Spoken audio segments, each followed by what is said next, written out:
Hi hello viewers, உறவுகளே மற்றும் என் இனிய நண்பர்களே, எல்லாரும் எப்படி இருக்கீங்க?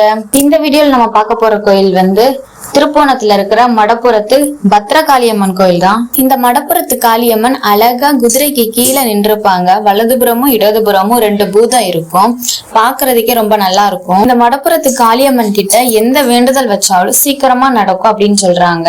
இந்த கோயில்ல அடைக்கலம் காத்த ஐயனாரும் இருக்காரு. கோயில்ல இருக்க ஐயனாரை ஏன் அடைக்கலம் காத்த ஐயனாரு அப்படின்னு சொல்றாங்க அப்படின்றதுக்கு ஒரு வரலாறே இருக்கு. இவர் தான் நம்ம மடப்புறத்து காளிக்கு அடைக்கலம் கொடுத்தாரு அப்படின்னு சில பேர் சொல்றாங்க. பக்தர்கள்லாம் அம்மனுக்கு எலுமிச்சம்பழ மாலை, பட்டு, பூ மாலை இதெல்லாம் சாத்துவாங்க. அம்மனுக்கு டெய்லியும் ஒரு மணி பூஜை கண்டிப்பா நடத்துவாங்க. அதை பார்த்தா ரொம்ப நல்லது. பௌர்ணமி அன்னைக்கு சாயந்தரம் 6:30 மணிக்கு அம்மனுக்கு பாலாபிஷேகமும் நடத்துவாங்க. மாசம் இது நடந்துகிட்டு இருக்கு. கோயிலோட வடமேற்கு திசையில இருக்கிற மரத்துல கல்யாணம் ஆகாதவங்க தாலி கயிறும், குழந்தை வரம் வேணும் அப்படின்றவங்க தொட்டிலும் வாங்கி கட்டிட்டு இருக்காங்க. இந்த கோயில்ல டெய்லி 12 மணிக்கு அன்னதானமும் இருக்கு. 100 பேத்துக்கு அன்னதானம் போடுவாங்க.